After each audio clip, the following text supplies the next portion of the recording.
स्वागत है आपका इंडिया टीवी में। मैं हूं आपके साथ विवेक शांडिल्य। प्रधानमंत्री नरेंद्र मोदी ने आज 8वीं वंदे भारत ट्रेन को हरी झंडी दिखाई। तेलंगाना के सिकंदराबाद से आंध्र प्रदेश के विशाखापत्तनम के लिए से रवाना किया गया।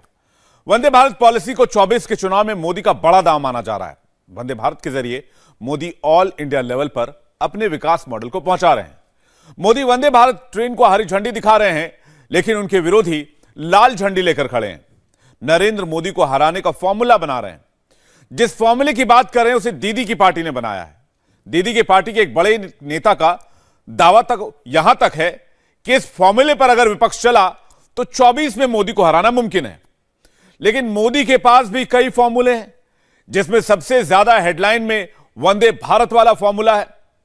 तो किसके फॉर्मूले में है दम, इस रिपोर्ट से समझते हैं।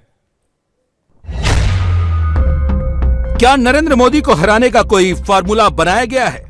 क्या यह फार्मूला राहुल गांधी ने बनाया है, ओवैसी ने बनाया है, मायावती अखिलेश ने बनाया है, या नीतीश कुमार तेजस्वी ने बनाया है, या फिर उद्धव ठाकरे पवार ने बनाया है, या केसीआर ने बनाया है, या यह फार्मूला ममता बनर्जी की पार्टी ने बनाया है? ममता बनर्जी के चाणक्य डेरिक ओब्रायन कहते हैं कि उनके पास वो फार्मूला है जिससे मोदी को हराया जा सकता है। और यह बड़ा सिंपल सा फार्मूला है। थोड़ी देर में आपको बताएंगे मोदी को हराने वाला दीदी का ये बेहद सिंपल फार्मूला क्या है और इस फार्मूले की विश्वसनीयता क्या है, और क्या यह फार्मूला 24 में काम करेगा। लेकिन इससे पहले बात मोदी के फार्मूले की। मोदी के पास भी 24 जीतने का एक अपना फार्मूला है, जिस पर वो बड़ी स्पीड से काम कर रहे हैं। इस फार्मूले का नाम है वंदे भारत एक्सप्रेस। मोदी की पार्टी वंदे भारत की रफ्तार की तरह ही 24 की रेस को जीतने में जुट गई है। मोदी ने 8वीं वंदे भारत ट्रेन को हरी झंडी दिखाई। तेलंगाना के सिकंदराबाद से आंध्र प्रदेश के विशाखापट्टनम के लिए रवाना किया। कहा तो ये जा रहा है कि मोदी को अपने वंदे भारत एक्सप्रेस वाले फार्मूले पर बहुत भरोसा है, जिसकी बदौलत बीजेपी तेलंगाना का 2023 का विधानसभा चुनाव हो या फिर 2025 में होने वाले आंध्र प्रदेश के विधानसभा चुनाव और सबसे ज्यादा इंपॉर्टेंट 2024 में लोकसभा चुनाव, तीनों चुनाव पर वंदे भारत फार्मूले से अच्छा रिजल्ट आएगा, इसका बीजेपी को भरोसा है। अब इसकी वजह भी जान लीजिए। इन दोनों राज्यों में नरेंद्र मोदी का परफॉर्मेंस 50% से कम रहा है।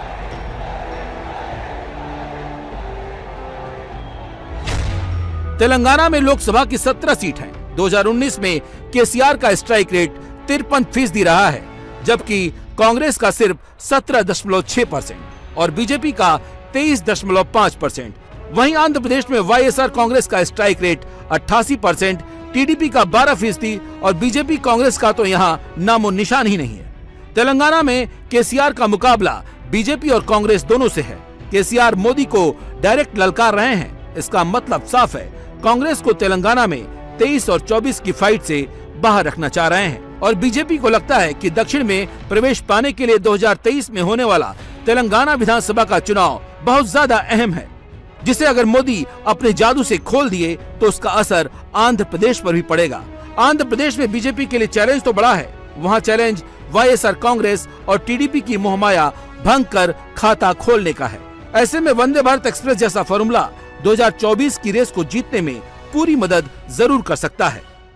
वंदे भारत एक्सप्रेस ट्रेन भी एक राष्ट्र के रूप में हमारी साझा संस्कृति, हमारी आस्था को भी जोड़ती है। ये ट्रेन नए भारत के संकल्पों और सामर्थ्य का प्रतीक है। ये उस भारत का प्रतीक है जो तेज बदलाव के रास्ते पर चल पड़ा है। ऐसा भारत जो अपने सपनों, अपनी आकांक्षाओं को लेकर अधीर है, हर हिंदुस्तानी अधीर है। ऐसा भारत जो तेजी से चलकर अपने लक्ष्य तक पहुंचना चाहता है। तेलुगु राज्य के विभाजन के बाद न तो आंध्र में और न ही तेलंगाना में राजनीतिक तौर पर कोई प्रभाव छोड़ पा रही थी भाजपा, लेकिन पिछले कुछ समय में तेलंगाना में भाजपा एक मजबूत स्थिति में नजर आ रही है और जाहिर तौर पर हैदराबाद में जो आंध्र प्रांत की एक बड़ी संख्या है, उनके लिए वंदे भारत के जरिए सकारात्मक राजनीतिक तरंगे जो है भेजने की कोशिश भाजपा इसके जरिए कर रही है। ऐसी एक ट्रेन नहीं है, मोदी ने ऐसी 7 वंदे भारत ट्रेनें चलाई हैं, जिसमें पहली वंदे भारत एक्सप्रेस ट्रेन 2019 में दिल्ली से वाराणसी के बीच शुरू की गई। दूसरी वंदे भारत ट्रेन दिल्ली से माता वैष्णो देवी कटरा के बीच चलती है। तीसरी वंदे भारत ट्रेन मुंबई सेंट्रल से गांधीनगर के बीच चलती है। चौथी वंदे भारत एक्सप्रेस ट्रेन हिमाचल के ऊना से चंडीगढ़ होते हुए नई दिल्ली पहुंचती है। पांचवी वंदे भारत ट्रेन चेन्नई, बेंगलुरु और मैसूर रूट पर चलती है। छठी Vande Bharat express train Bilaspur, Nagpur route पर शुरू की गई है। कुछ दिन पहले ही मोदी ने हावड़ा, न्यू जलपाईगुड़ी के बीच 7वीं वंदे भारत एक्सप्रेस ट्रेन शुरू की। वंदे भारत अभियान पटरियों पर तेज गति से दौड़ता हुआ जमीन पर बदलाव को महसूस कर रहा है। वंदे भारत ट्रेन भारत में ही डिजाइन हुई और भारत में ही बनी देश की ट्रेन है। इसकी रफ्तार के कितने ही वीडियो लोगों के दिलो दिमाग में, सोशल मीडिया में भी पूरी तरह छाए हुए हैं। मैं एक और आंकड़ा दूंगा जो जरूर आप लोगों को अच्छा भी लगेगा, दिलचस्प होगा। बीते कुछ ही वर्षों में 7 वंदे भारत ट्रेनों ने कुल मिलाकर 23 लाख किलोमीटर का सफर पूरा किया है। ये पृथ्वी के 58 चक्कर लगाने के बराबर है। इन ट्रेनों से अब तक 40 लाख से अधिक यात्री यात्रा कर चुके हैं। मोदी की वंदे भारत स्ट्रेटजी के पीछे विकास की सोच है और जब विकास होता है तो सियासी ट्रैक भी क्लियर होता रहता है। ये बात मोदी अच्छी तरह से जानते हैं। जब मोदी ने 5वीं वंदे भारत ट्रेन चेन्नई, बेंगलुरु और मैसूर रूट पर चलाई तो उसके भी कई सियासी मायने निकले। वंदे भारत एक्सप्रेस को मोदी सरकार विकास के मॉडल की तरह पेश कर रही है। 2024 की तैयारी के लिए तमिलनाडु की 39 सीटें बीजेपी के लिए काफी अहम हैं, जहां चुनौती बड़ी है। 39 लोकसभा सीट वाले तमिलनाडु में डीएमके की जीत का स्ट्राइक रेट 95% है। तमिलनाडु में भाषाई चुनौती, हिंदी विरोधी सेंटिमेंट और कमजोर संगठन के चलते बीजेपी को नुकसान हुआ है। 2014 में मोदी की सुनामी के बावजूद तमिलनाडु में बीजेपी प्रदर्शन नहीं कर पाई। 2019 के चुनाव में बीजेपी और एआईएडीएमके साथ आए, लेकिन बीजेपी के साथ साथ एआईएडीएमके का भी सूपड़ा साफ हो गया। ऐसे में बीजेपी तमिलनाडु में हर मुमकिन कोशिश कर रही है कि किसी तरह वहां पार्टी का जनाधार बढ़े। 2019 लोकसभा चुनाव में कर्नाटक में बीजेपी का स्ट्राइक रेट 89% रहा, जबकि कांग्रेस का 7% और इसीलिए बीजेपी विधानसभा चुनाव और लोकसभा चुनाव दोनों में अपने इस गढ़ को मजबूत रखना चाहती है। जहां जहां गति है वहां प्रगति है, और जब प्रगति होती है तो समृद्धि तय है। हमने वो समय भी देखा है जब हमारे यहां विकास और आधुनिक कनेक्टिविटी का लाभ बहुत ही कम लोगों को मिलता था। इससे देश में एक बहुत बड़ी आबादी का समय सिर्फ आने जाने में, ट्रांसपोर्ट में ही खर्च होता था। इससे देश के सामान्य नागरिक का, देश के मध्यम वर्ग का बहुत नुकसान होता था। आज भारत उस पुरानी सोच को पीछे रखकर आगे बढ़ रहा है। इस वक्त वंदे भारत एक्सप्रेस मोदी के विकास मॉडल का सबसे बेहतरीन सैंपल है, जिसे मोदी ऑल इंडिया लेवल पर दौड़ाकर बीजेपी के विकास वाली सियासत का पॉजिटिव नैरेटिव खींचना चाहते हैं।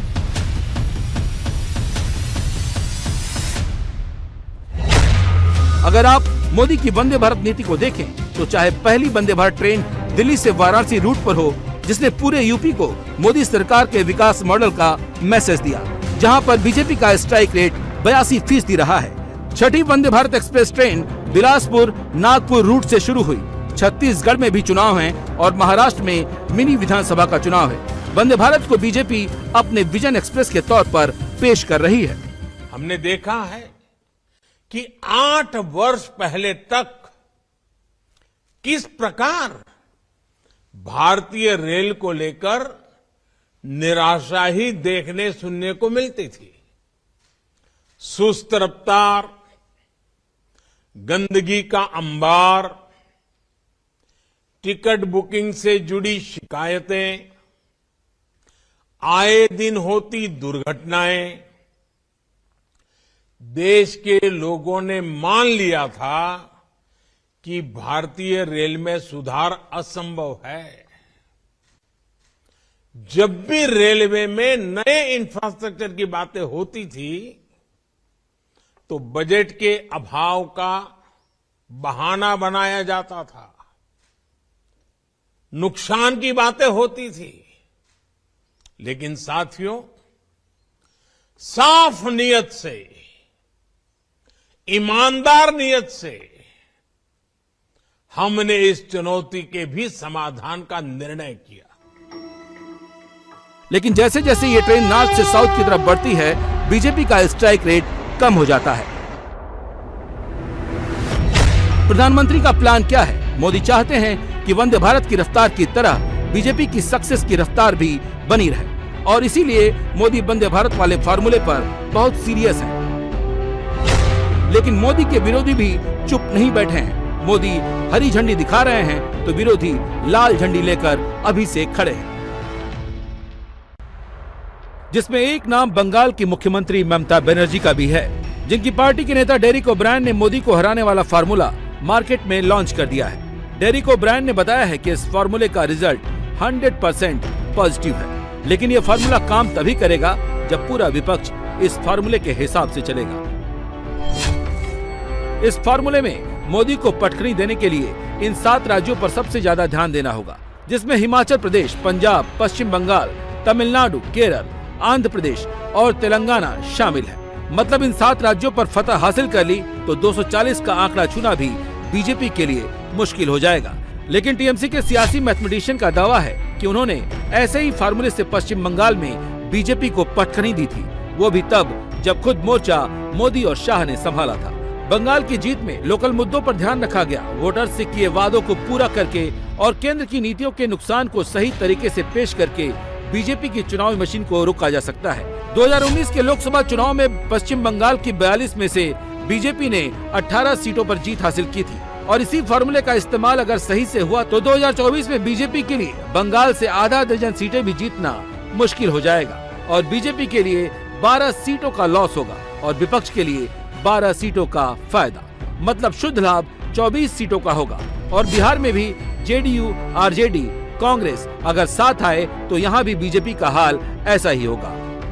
दीदी के रणनीतिकार ने यह भी विपक्ष को बताया है कि कोई जरूरत नहीं है मोदी के खिलाफ आपको नेशनल लेवल पर किसी चेहरे की। इसके लिए आपको अलग अलग स्टेट में एक रणनीतिक साझेदारी बनाने की जरूरत होगी और 2024 में ये मैसेज तब जाएगा जब कांग्रेस बीजेपी के किले कर्नाटक को ढहा देगी। अब ये होगा कैसे, इसके बारे में भी फार्मूले में बताया गया है। महाराष्ट्र में उद्धव ठाकरे को शिवसेना, एनसीपी, कांग्रेस गठबंधन का चेहरा होना चाहिए। तमिलनाडु में एमके स्टालिन को डीएमके गठबंधन का मेन प्लेयर होना चाहिए, जिसमें कांग्रेस और कम्युनिस्ट दोनों का साथ मिले। यूपी में अखिलेश यादव को फ्रंट पर करना होगा, बैकअप में कांग्रेस और मोदी विरोधी पार्टियों को आना होगा। राजस्थान, कर्नाटक, छत्तीसगढ़ और मध्य प्रदेश में राहुल गांधी के फेस पर चुनाव लड़ना होगा। लेकिन सच ये है कि ये पश्चिम बंगाल नहीं है, सामने मोदी हैं और ये लोकसभा का चुनाव है। तमाम तरह की बातें चली, स्ट्रेटजी बनी, लेकिन 2014 से शुरू हुआ मोदी का विजय रथ 2019 में भी कोई रोक नहीं पाया। अब बात फार्मूले से मोदी को हराने की नहीं है, सच्चाई ये है कि मोदी ने अपनी इमेज को जिस ऊंचाई पर पहुंचा दिया है उस लेवल का विपक्ष में कोई नेता भी नहीं है। और 2024 में मोदी के खिलाफ चेहरा कौन होगा, ये विपक्ष की सबसे बड़ी चुनौती है। रामायण और रामचरितमानस को लेकर पिछले कई दिनों से सियासी विवाद चल रहा है, लेकिन अब इसमें एक नया ट्विस्ट आ गया है। बहुत से विद्वानों ने रामायण के उत्तरकांड को प्रक्षिप्त यानी बाद में जोड़ा हुआ बताया। इन विद्वानों का कहना है कि रामचरितमानस हो या फिर वाल्मीकि रामायण, दोनों ही ग्रंथों को लेकर जो विवाद खड़ा किया जा रहा है वो आर्टिफिशियल है, बनावटी है। ये तो भगवान राम को, हिंदुओं के प्रसिद्ध ग्रंथों को बदनाम करने की एक बड़ी साजिश है। रामचरितमानस की इस चौपाई का मतलब है भगवान अनंत है, उनकी कथाएं असीमित हैं और लोग उनकी कथाओं का अपनी अपनी तरह से वर्णन करते हैं। तो क्या भगवान राम के जीवन चरित्र के वर्णन में कुछ ज्यादा ही लिबर्टी ले ली गई? क्या रामायण में उत्तरकांड को बाद में जोड़ा गया? क्या भगवान राम के चरित्र हनन के लिए शंबूक वध की कथा जोड़ी गई? क्या भगवान राम के सीता माता के परित्याग की घटना सिर्फ एक कल्पना है? ये सवाल तब से उठे हैं जब से बिहार के मंत्री चंद्रशेखर यादव ने भगवान राम को दलितों, पिछड़ों, आदिवासियों और नारियों का विरोधी बताया। उन्होंने रामचरितमानस का वाल्मीकि रचित रामायण का हवाला दिया। चंद्रशेखर यादव के बयान पर उठे सियासी विवाद से हटकर बहुत से विद्वानों ने रामचरितमानस को, वाल्मीकि रामायण को और भगवान राम के जीवन चरित्र को तोड़ मरोड़ कर पेश कर। वाल्मीकि रामायण का जो उत्तरकांड है, उस उत्तरकांड के अंदर राम को कैसे दलित विरोधी बनाए, कैसे महिला विरोधी बनाए, इसलिए जानबूझ करके उसके अंदर उत्तरकांड जोड़ा गया। जो कलकत्ता से रामायण छपी है उसके अंदर उत्तरकांड नहीं है, 6 कांड ही है। उन्होंने लंका कांड करके और उसको समाप्त कर दिया और उसमें महात्म्य भी लिख दिया और ये भी लिखा है कि 500 सर्गों वाला और 24,000 श्लोकों वाला ये रामायण महाकाव्य में पूरा करता हूँ। लेकिन यदि लंका कांड तक गिने तो 534 सर्ग है और जो ये उत्तरकांड है, उत्तरकांड में 111 सर्ग है। तो इतना बड़ा जो श्लोकों की संख्या उन्होंने 24,000 बताई, लेकिन वो तो बहुत ज्यादा हो गया। इस विवाद को समझने के लिए हमें रामचरितमानस, वाल्मीकि रामायण और बंगाल में प्रचलित कृत्तिवास रामायण को स्टडी करना होगा और हैरान करने वाली जानकारियां सामने आएंगी। तुलसीदास रचित रामचरितमानस के उत्तरकांड में राम कथा का उपसंहार है। रावण वध करके भगवान राम अपने भाई लक्ष्मण और सीता माता के साथ अयोध्या पहुंचते हैं। राम राज्य की स्थापना होती है। राम, भरत, लक्ष्मण और शत्रुघ्न के 2 बेटे होते हैं और राम राज्य एक आदर्श राज्य के तौर पर लोगों के हृदय में स्थापित हो जाता है। गोस्वामी तुलसीदास ने उत्तरकांड में लिखा है, वर्णाश्रम निज निज धर्म निरत वेद पथ लोग, चलहि सदा पावहि सुखहि नहीं भय शोक न रोग। इसका मतलब है सब लोग अपने अपने वर्ण और आश्रम के अनुकूल धर्म में तत्पर हुए सदा वेद मार्ग पर चलते हैं और सुख पाते हैं। उन्हें न किसी बात का डर है, न शोक है और न कोई रोग ही सताता है। तुलसीदास ने रामराज्य का वर्णन इस चौपाई में किया है।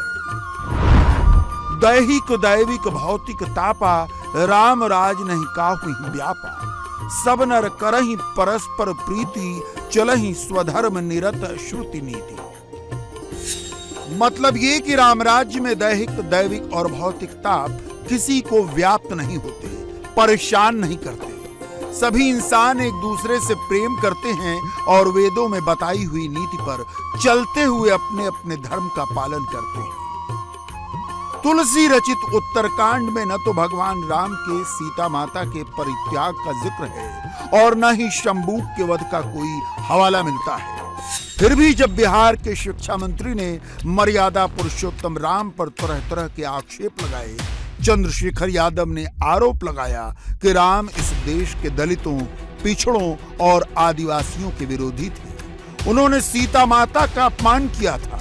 चंद्रशेखर यादव के इन आरोपों के जवाब में मानस के विद्वानों और धार्मिक गुरुओं ने कहा कि मंत्री महोदय ने तो रामचरितमानस पढ़ी ही नहीं। पढ़ता है वो पंडित हो जाता है, लेकिन दिखाई नहीं देता। वरना एक स्टेट के विश्वविद्यालय में रामचरितमानस की एक अच्छा आदमी निंदा क्यों करता? क्योंकि उसको दिखाई नहीं देता है। वरना एक स्टेट भारत का, जिस स्टेट में घर घर में मानस की चौपाइयां गाई जा रही, उस स्टेट के लोग हमारे गुजरात में सेवा करने आते हैं तो कभी भी पूछो तो तुरंत मानस की चौपाई से जवाब देंगे। इतना भरपूर घर घर और घट घट में मानस रखने वाले एक प्रांत में, एक बहुत बड़ा तेजस्वी विद्यालय में, विश्वविद्यालय में एक वडील ने मानस की निंदा की, क्योंकि पढ़ने वाला पंडित होता है। शायद इस महाशय ने पढ़ा भी नहीं। कुछ लोग कहते हैं कि गोस्वामी तुलसीदास ने रामचरितमानस की रचना वाल्मीकि के संस्कृत में लिखे महाकाव्य रामायण के आधार पर की थी और खुद महर्षि वाल्मीकि ने अपनी रामायण में शंभुक और भगवान राम द्वारा सीता माता के परित्याग का प्रसंग लिखा है। जब हमने वाल्मीकि रामायण के उत्तरकांड में सीता माता के अग्नि परीक्षा के प्रसंग का अध्ययन किया तो उसमें ये श्लोक मिला, एव मुक्तात वैदेही परिक्रम्य हुताशनम विवेश जलनम दीप्ति निःशंके नानांतराम जनश्च सुमहांस्तत्र बाल वृद्धा समाकुला ददर्श मैथिली दीप्ताम प्रविशन्ति हुताशमनम। वाल्मीकि रामायण के इन श्लोकों का मतलब है कि वैदेही यानी माता सीता ने अग्नि की परिक्रमा की और उसमें समा गई। वहां मौजूद बड़े बुजुर्गों ने आश्चर्य से देखा कि सीता मैया अग्नि की ज्वाला में समाहित हो गई। महर्षि वाल्मीकि ने इससे पहले लिखा कि जब वो सीता मां और लवकुश को लेकर राम के दरबार में पहुंचे तो उन्होंने राम को समझाया कि सीता की अग्नि परीक्षा की जरूरत नहीं है। राम ने कहा कि उन्हें सीता के सतीत्व पर विश्वास है, मगर वो जनता को विश्वास दिलाने के लिए ये अग्नि परीक्षा ले रहे हैं। इसके बाद सीता मैया ने अग्नि में समाहित होने का फैसला किया। विद्वानों में वाल्मीकि रामायण के इस प्रसंग पर मतभेद है। कुमार विश्वास जैसे कई विद्वानों का कहना है कि ये प्रसंग वाल्मीकि रामायण में बाद में जोड़े गए। हालांकि गोवर्धन मठपुरी के पीठाधीश्वर जगत गुरु शंकराचार्य का कहना है कि महर्षि वाल्मीकि भगवान राम के समकालीन थे, वो उनके बारे में गलत क्यों लिखेंगे। वाल्मीकि रामायण भगवान रामभद्र के जीवन काल में विरचित है, यह भी समझने की आवश्यकता है। आजकल जो वाल्मीकि रामायण का काल निर्धारण किया गया है बहुत विचित्र, आदि काव्य है। मनुस्मृति वाल्मीकि रामायण से भी प्राचीन है, श्लोकबद्ध है, लेकिन श्लोकबद्ध को इतिहास अगर माने तो प्रथम आदि कवि वाल्मीकि को माना जाता है, प्रथम काव्य वाल्मीकि रामायण को माना जाता है। वहीं मानस और वाल्मीकि रामायण का गहराई से अध्ययन करने वाले ईश्वर लाल प्रचारक वाल्मीकि रामायण के श्लोकों की गिनती पर संदेह जताते कहते हैं कि शंभुक वध और सीता मां के परित्याग के प्रसंग निश्चित रूप से बाद में जोड़े गए। जानकार कहते हैं कि वाल्मीकि रामायण के उत्तरकांड में और गोस्वामी तुलसीदास की रची रामचरितमानस में ये अंतर इसी वजह से है क्योंकि दोनों अलग अलग कालखंड में लिखी गईं। गोवर्धन पीठ पुरी के पीठाधीश्वर कहते हैं असल में भारत की इस सांस्कृतिक विरासत की गलत व्याख्या अंग्रेजों के जमाने से होती आई है। आजादी के बाद भी भगवान राम के जीवन चरित्र को लेकर ऐसे ही विरोधाभासों को बढ़ावा दिया जाता रहा। अंग्रेजों ने जिन जिन अनर्थों का सूत्रपात किया, स्वतंत्र भारत के राजनेताओं ने उनका विस्तार किया। अंग्रेज जानते थे कि वर्षों तक गुलामी परतंत्रता के वशीभूत हिंदू हमारी भावना के अनुसार शासन करेंगे स्वतंत्र भारत में भी, और इनके अस्तित्व और आदर्श को विलुप्त करने के लिए जिस जिस अनर्थ का हम सूत्रपात कर देंगे उस अनर्थ को ये सातवें आसमान तक पहुंचा देंगे। असल में ये सारा विवाद उस वक्त शुरू हुआ जब रामायण सीरियल के बाद रामानंद सागर ने उत्तर रामायण सीरियल बनाया, जिसे एक अलग रामायण का टेलीविजन रूपांतरण समझ लिया गया, जबकि असल में रामानंद सागर का उत्तर रामायण सीरियल उत्तरकांड था, जो हर रामायण की राम कथा का अंतिम अध्याय है।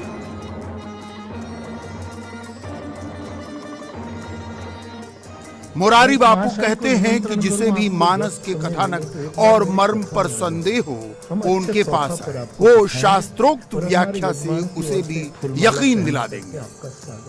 मानस पढ़ा ही नहीं तो आलोचना कर देते हैं लोग कुछ है?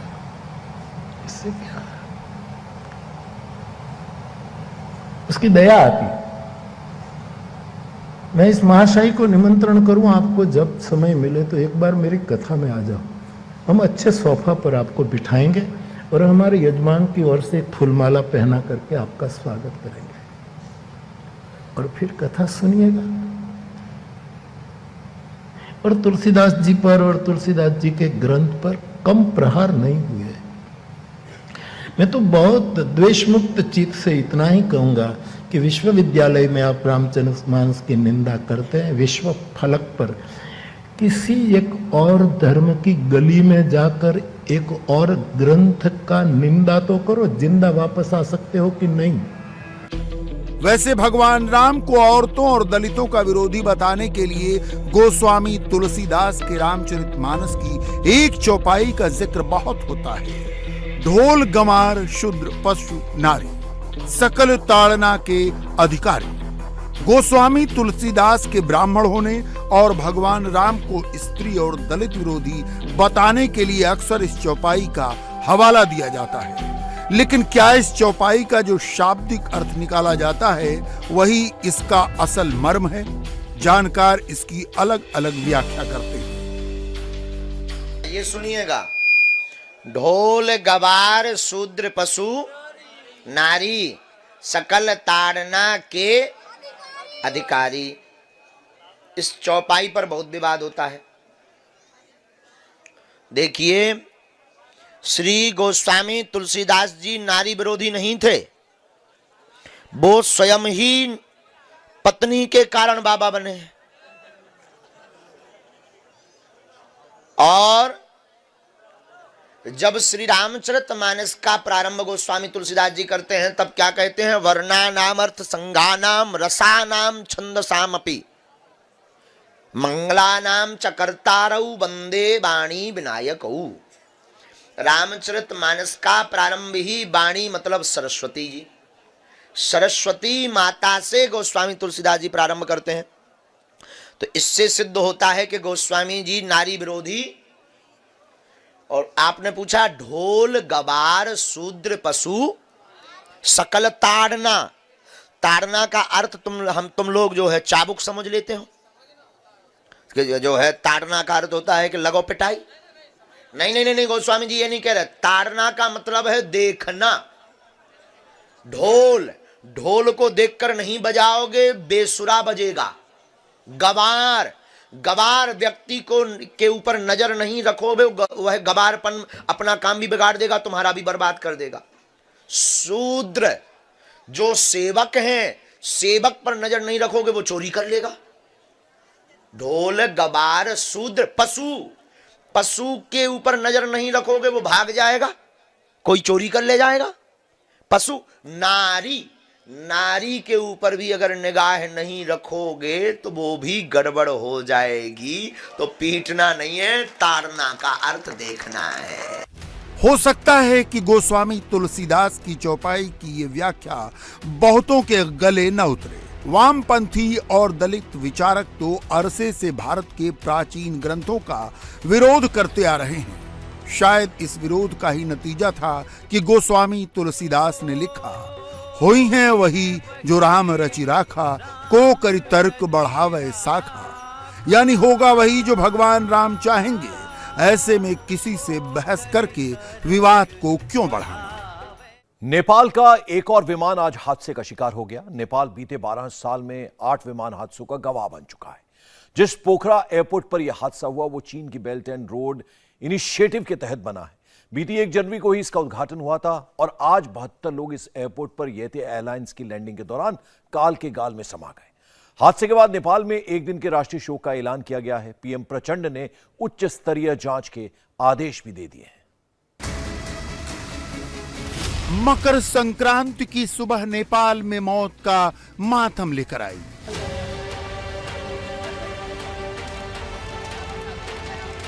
राष्ट्रीय शोक के ऐलान की खबर लेकर आई। धुआं, धूल का गुबार और लाशों का अंबार। यति एयरलाइंस के प्लेन में सवार एक भी यात्री नहीं बचा। न नेपाली, न भारतीय, न यूरोपियन, न कोरियन।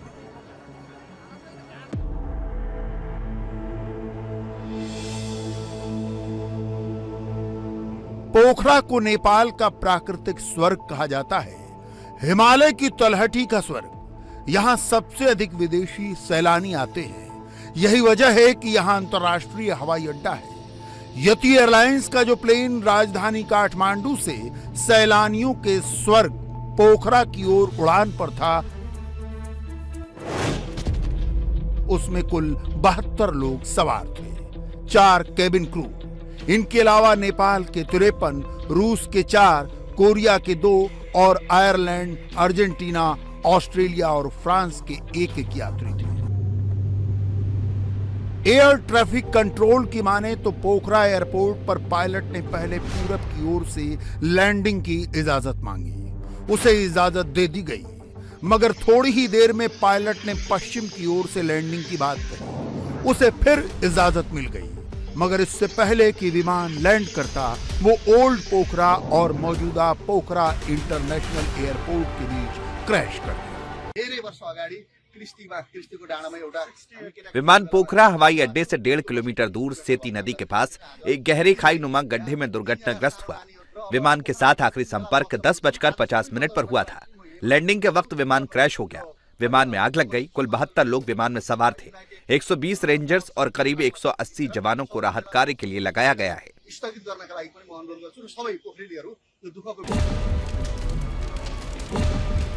विमान हादसे के बाद बस मलबा ही मलबा था।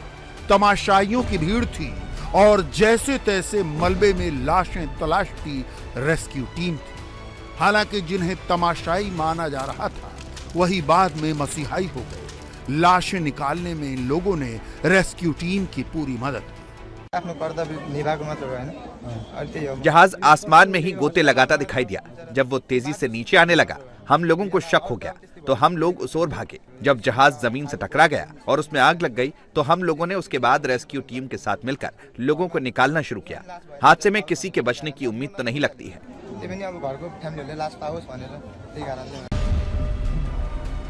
ये पहली बार नहीं है जब नेपाल में विमान हादसा हुआ है।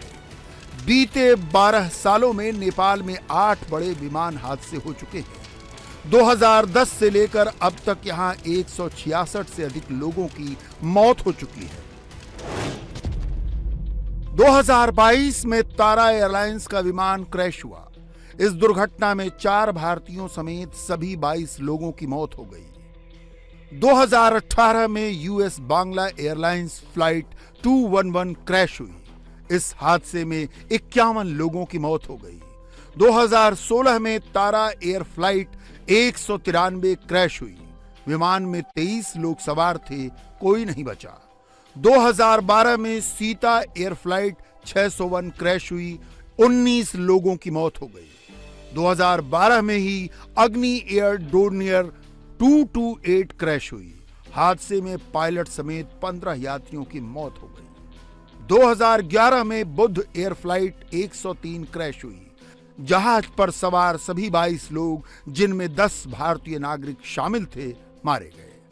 2010 में तारा एयर ट्विन ओटर क्रैश हुआ। जहाज पर सवार सभी 22 लोग मारे गए। 2010 में अग्नि एयर फ्लाइट 101 क्रैश हुई। इसमें सवार सभी 14 लोगों की मौत हो गई। नेपाल के यति एयरलाइंस का विमान ATR 722 जिस पोखरा इंटरनेशनल एयरपोर्ट के पास दुर्घटना का शिकार हुआ, उसका उद्घाटन 2 हफ्ते पहले ही नेपाल के नवनियुक्त प्रधानमंत्री पुष्प कुमार दाहाल प्रचंड ने किया था। एयरपोर्ट का निर्माण चीन की मदद से किया गया है। पोखरा इंटरनेशनल एयरपोर्ट चीन के belt and road initiative project का हिस्सा है। नेपाली मीडिया के मुताबिक नेपाल सरकार ने साल 2016 के मार्च महीने में चीन से इस एयरपोर्ट के निर्माण के लिए तकरीबन 216 मिलियन अमेरिकी डॉलर के सॉफ्ट लोन का समझौता किया था। जिस विमान के साथ हादसा हुआ है, एयरपोर्ट के उद्घाटन के दिन उसी का डेमो फ्लाई किया गया था। 2 हफ्ते बाद ही अन्नपूर्णा पहाड़ियों के करीब मौजूद एयरपोर्ट पर इसी विमान के साथ हादसा हो गया। इंडिया टीवी हर वक्त हर जगह डाउनलोड करने के लिए सर्च करें India TV news Google play store या ऐप स्टोर पर।